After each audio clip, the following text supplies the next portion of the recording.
And more than a month before he returns to the White House, President-elect Trump is holding his own versions of state dinners in Florida. Last night, the president-elect dined with the wife of Israeli Prime Minister Benjamin Netanyahu at his golf resort in West Palm Beach. And just 2 days before, Canadian Prime Minister Justin Trudeau also had dinner with Trump at his Mar-a-Lago resort.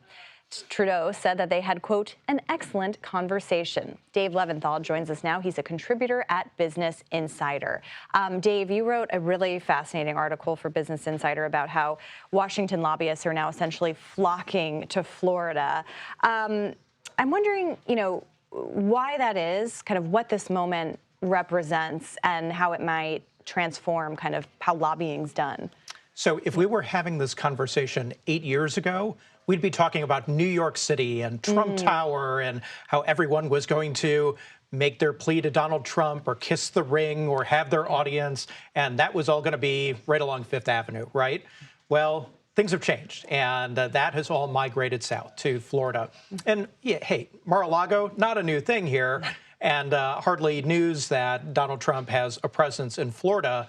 But the power center has truly shifted from New York to Florida and from, in a large sense, Washington, D.C.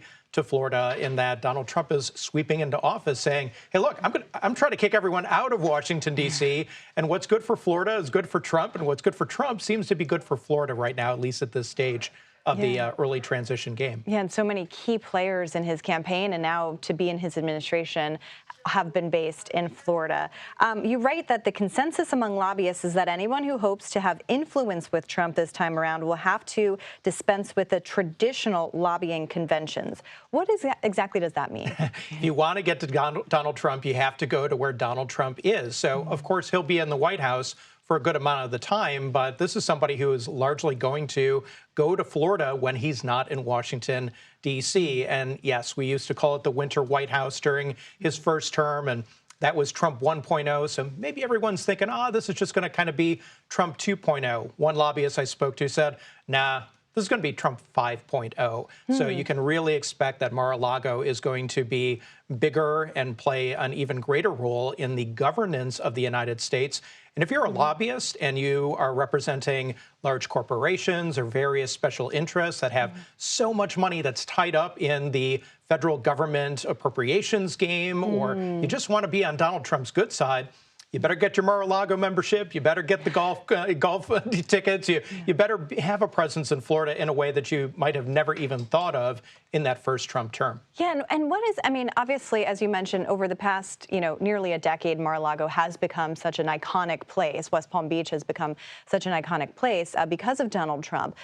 But as you're talking to these lobbyists, what are the opportunities exactly that they are seeing here that they may not have had previously with Donald Trump? Well, let's remember that Mar-a-Lago is a business for Donald Trump in addition to his residence. So if you want to, for example, have a presence there that Donald Trump is going to notice and get on his good side financially as well as politically, it's probably not going to hurt your cause to have your event at Mar-a-Lago or one of his properties, or do something that's going to put yourself on the radar in a way that would be sort of non-traditional by standard K Street, Washington lobbying standards. And that's kind of a big deal. And let us not forget that Donald Trump, he no longer has that property 5 blocks away from the White House, the Trump Hotel here in Washington, D.C. So Mar-a-Lago, in a way, because of the absence of the Trump Hotel in D.C., plays an even bigger role in Trumplandia, if you will,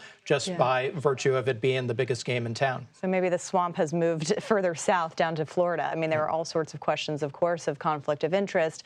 But in terms of what these lobbyists are seeing, kind of walk us through some opportunities that they're kind of sensing. What kinds of industries are going to be big in terms of trying to curry favor with the president? If you care about tariffs, if you care about taxes and trade, if you're an electric car company, some of the companies and some of the industries that are really kind of feeling heat right now because Donald Trump has put a target on you, that's going to be a big deal, and all the more reason for some of these corporations to lobby up, not only in D.C., on Capitol Hill in the White House, but in Florida, too. Maybe some more offices opening up in South Florida. Without a doubt. See. Dave, thank you so much for your time. You're welcome. We appreciate it.